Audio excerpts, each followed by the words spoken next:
A very good morning, students. Welcome to the class. Today, we are going to talk about 9th July to 12th July current affairs. We all know by the fact that current affairs are important part of our examination. So in today's class, we'll try to cover short current affairs. So there are two types of videos I'm going to do for you. One is editorial. One is editorial, where we will try to cover editorials. One we will talk about editorial, and the second we will try to cover short current affairs, which in short form I will call as short SCA. Why? Because it's important to go from the prelims point of view as well as from the main point of view. Now, let's quickly start before we go into any more details. What happened to your NDUV portal? That is National Database for Unorganized Workers. So Supreme Court has slammed the Labor Ministry for its unpardonable apathy. That means they did not take action. That means they did not take initiation for the completing of the work of 45 crore national database for unorganized worker. Supreme Court is like, what are you doing? Why couldn't you complete it? A small portal was not able to complete by you. And because of that, you were not able to identify the migrant workers. You were not able to identify the unorganized laborers. And that's the reason they are not getting their rights. So that's why Supreme Court has put the delay due to software problem and COVID-19. Center said, sir, we wanted to do it, but we are not doing it because there is a software problem and there is a COVID-19 problem. The court ordered the ministry to finalize the NDUV portal. Now, the Supreme Court ordered the center to complete the work by July 31st. It should also complete the registration of the worker by December 31. The Supreme Court said that the ministry is not alive to the concerns of migrant worker. People are dying. They are walking. They don't have food. They don't have basic necessities. They are not able to get the government's welfare measures. So that's why they are strongly disapproving the non-action of the ministry. What was the Supreme Court specific direction on migrant worker?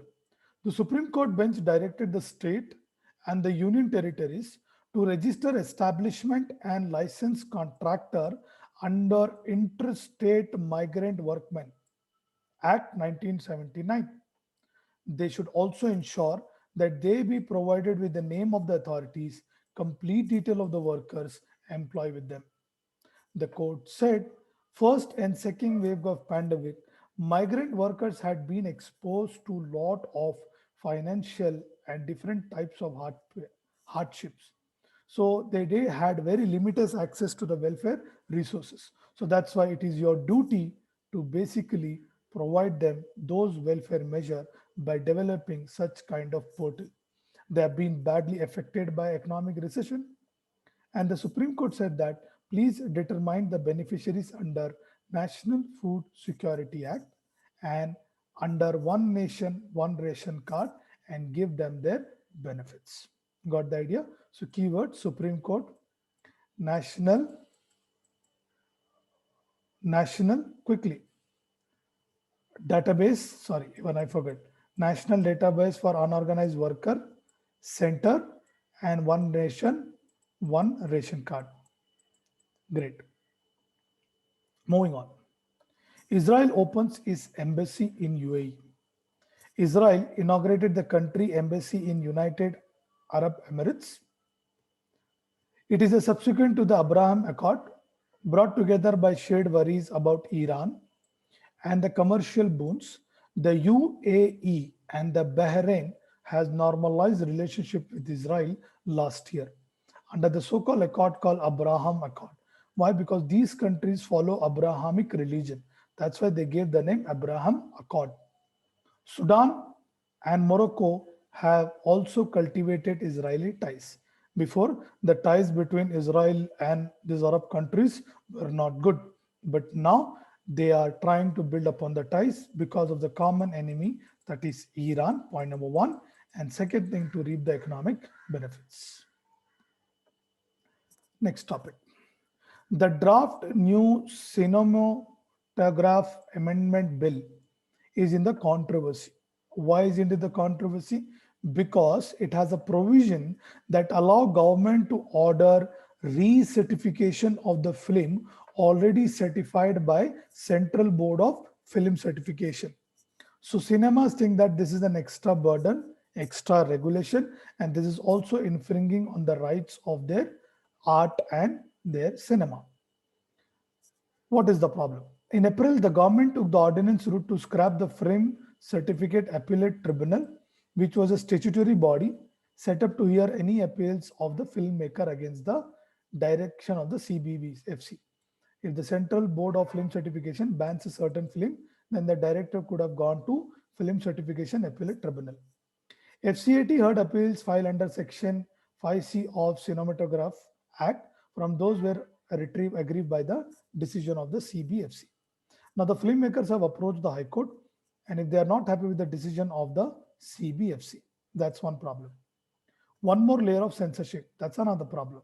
Okay, bringing this new amendment, the draft amendment bill, after a film is certified for public exhibition, and if the central government receives any reference with regard to violation of Section 5B1, the center can direct the chairman of the board to re-examine the film, which is an extra burden and which is also censorship. And censorship in a democratic country like India is not a good idea, right? So this provision is derived from Article 19(2) of the Constitution, which imposes a reasonable restriction. There has to be reasonable, but in the name of reasonable, you cannot impose multiple restriction on freedom of speech expression in the interest of sovereignty and integrity of India. So your keywords: Cinematography Act, CBC, that is Central Board of Film Certification, and Section 5B1. Okay. Next, legislator can bring laws with retrospective effect. Holding that the legislator has the power to bring laws with retrospective effect, the Supreme Court have upheld the constitutional validity of Tamil Nadu Land Acquisition Revival of Operation Act 2019, which was applied retrospectively from 2013. Landowners challenged the validity of the legislation on the ground that it was brought to revive a 2013 law, which was declared unconstitutional by the Madras High Court. The Supreme Court clearly said, look, there is nothing wrong in applying for law. We are allowed to do it. It is also beyond the date that legislator can validate an invalidated law by removing a clause. So legislator basically can bring a law with a previous date, effect from previous date, that is 2030. Permafrost melt and new pathogens. Climate change is allowing the permafrost fund in Arctic region to melt and is reviving new pathogens. So permafrost is a basically cool and iced area over a mountain. So now the problem is that because of the melting, new pathogens are coming out of this particular already cool and iced area. And they were long gone and now they are coming back to the environment. Now look at Bedoloid rotifiers. Recently, Bedoloid rotifiers, a microscopic creature that was slumbering from last 24,000 years under a permafrost, which is melting in places due to the climate change. And now it has come out. Imagine something that was there 24,000 years before. Vectors of the deadly infection in the 18th and the 19th century may come back due to because of the same region. Those diseases which are already eradicated or eliminated on the planet, which didn't even exist, might come back because of the same problem. A recent report by the Independent Panel for Pandemic Preparedness and Response notes that most of these new have a zoonotic origin. That means they are transferred from animal to humans. What is the G7 Health Declaration said? The Carbis Bay Health Declaration of the G7 fails to take any concrete stand on the issue. They merely acknowledge it, right, that there have been a bold recommendation from Independent Panel for Recommendation of Preparedness of Response, but there has not been any major effect. G7 emphasized focus on deep prevention with focus on upstream and midstream intervention. In the upstream, one would focus on One Health approach, which includes interconnection between human, animal, plant, and shared ecosystem. To the extreme end, it may involve banning of wet markets, such as one suspected to be the origin of COVID-19. Midstream intervention means setting up science and policy panel, intergovernmental panel on climate change. But no one has been going to an extreme step to stop or to take so that we should stop the climate change. If the climate change happen, permafrost will melt, pathogens will come out, new diseases will come out. These are your 4 words for entire revision of the topic. Venus is in focus. During the 2028-30, NASA plans to launch an orbiter called Veritas, name the orbiter Veritas, who is launching NASA. An atmospheric breakdown known as Da Vinci, with a price tag of each mission capped around 500 million. What do you know about Venus? Is the second closest planet to the Sun, orbiting at a distance of 67 million miles.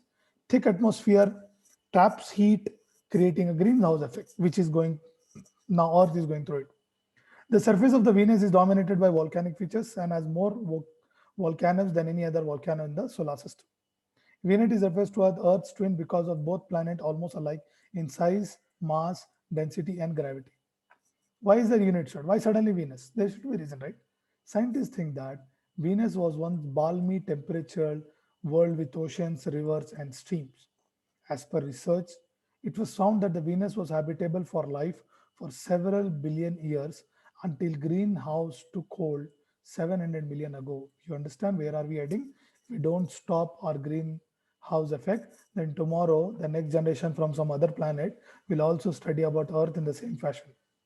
Some scientists say that microbes might exist in high in the cloud where it is cooler and the pressure of the is similar to the Earth. That's why they're trying to understand these microbes and understand the Venus so that we should be able to tackle the problem that Earth might face in future.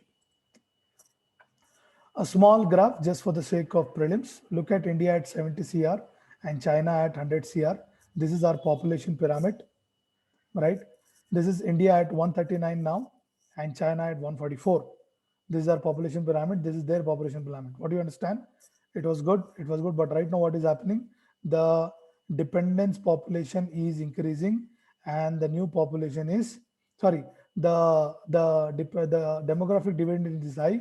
The people dependent are less. But over a period of time, what happens? This will interchange what will happen in China, and that is a varying factor for the tomorrow.